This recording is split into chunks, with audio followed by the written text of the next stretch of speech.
Hello and welcome to Haske TV News. I'm Farida Sanusi Abubakar. Thanks for joining us.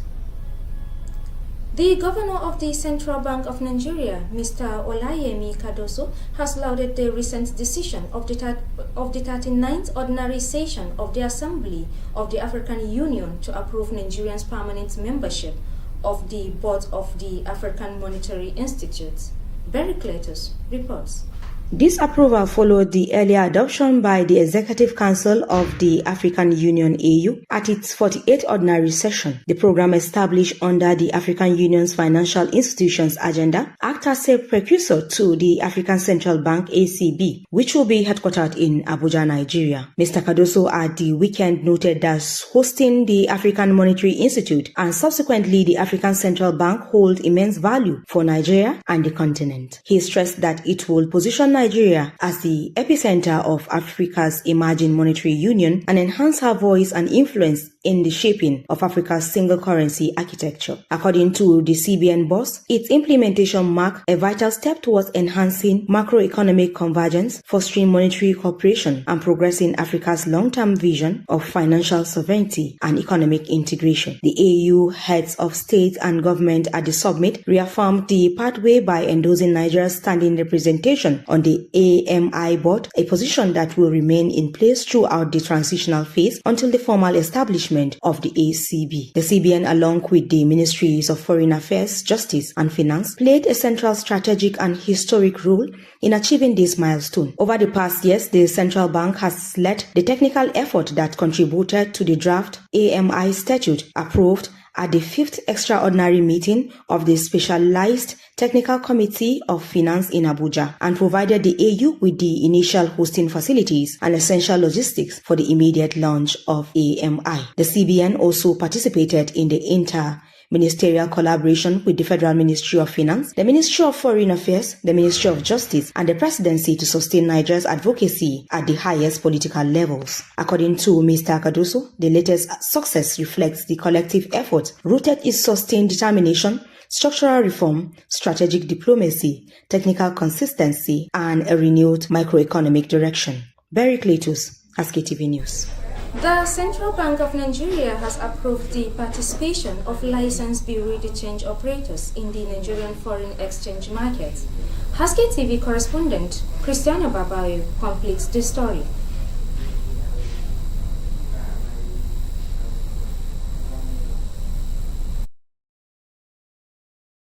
The move is aimed at improving the availability of foreign exchange, especially for retail users, and meeting the legitimate needs of customers. In a circular signed by the Director General of the Trade and Exchange Department, Dr. Musa Nakoji, the Apex Bank said each BDC is allowed to purchase up to $150,000 per week. According to the directive, all licensed BDCs can now buy foreign exchange from any authorized dealer bank at the prevailing market rate. However, the CBN has introduced strict conditions. Banks must carry out full Know Your Customer checks before selling foreign exchange to BDCs. All BDCs are also required to submit timely and accurate electronic reports to the CBN.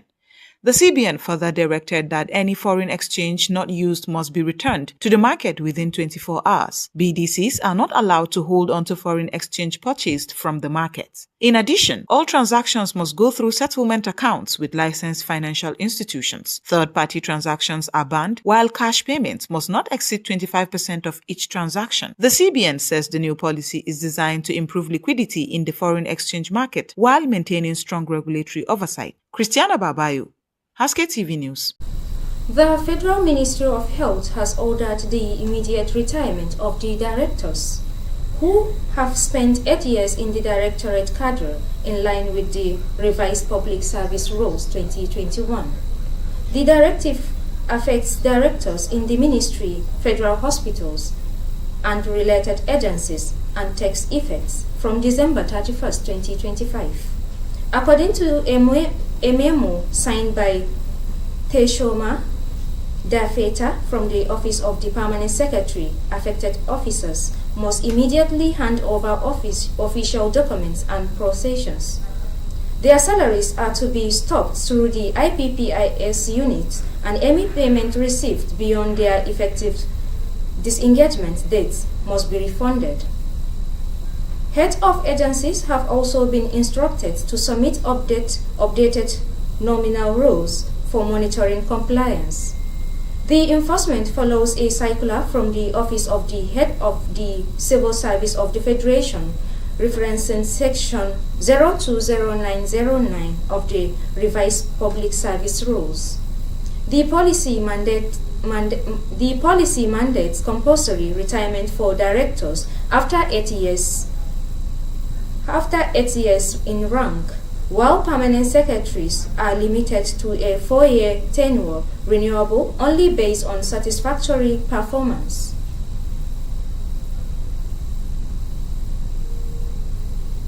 The federal government on Monday approved the release of 5 billion naira to support victims of the Kano Singa Market for fire disaster. Also, the All Progressive Governors Forum, led by Imo State Governor Hope Uzodimma, pledged 3 billion naira to the victims. Vice President Kashim Shettima disclosed the donation during a sympathy visit to the market on Monday. Speaking in Kano, Shettima said the intervention aimed to help victims rebuild their businesses and restore economic activity in the market. It affected more than 1,000 shops and reportedly left 7 traders feared missing. The vice president, who was accompanied by the governors of Jigawa, Kebbi, and Imo, offered prayers for the victims and prayed to Almighty Allah to prevent the recurrence of such disasters in the future. The National Assembly and the Ministry of Solid Minerals Development have urged the federal government to grant the ministry first-line charge status to ensure steady and predictable funding. The call was made on Monday in Abuja when the Minister of Solid Minerals Development, Dele Alake, appeared before the Joint National Assembly Committee on Solid Minerals Development, chaired by Ekong Samson. Alake presented the Ministry's 2024 and 2025 budget performance and defended its 2026 budget proposal. Lawmakers said granting first-line charge status similar to priority sectors will guarantee statutory releases and shield the ministry from delays and shortfalls in treasury disbursements.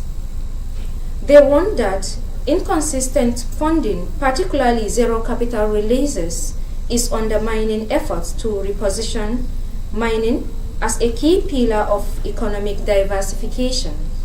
He described the 2026 proposal as a shift from planning and potential to execution, production, and revenue generation, noting that the 156.34 billion naira sectoral outlay is a critical investment to unlock solid minerals capacity to diversify the economy, create jobs, and boost GDP. We will now go on a short break. When we return, Haske TV News will continue. Stay tuned.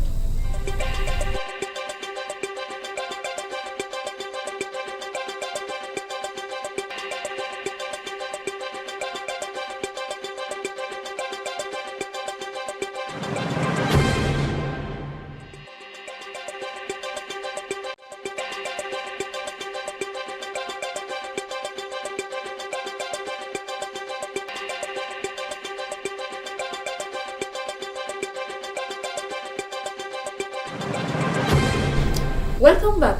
If you're just joining us, this is Haske TV News, and now the news continue. The Federal High Court of Nigeria has announced a change in its administrative leadership following the elevation of its Chief Registrar, Suleiman Amida Hassan, to the bench. In a statement issued Tuesday by the court's Director of Information, Catherine Obi Christopher, the court disclosed that the Federal Judicial Service Commission, at its 98th meeting held on January 22, 2026, approved the appointment of Yahaya Yakubu Shafa as acting Chief Registrar, effective February 17, 2026. The appointment follows Hassan's elevation and, according to the court, is aimed to ensuring continuity, efficiency, and stability in its administrative leadership.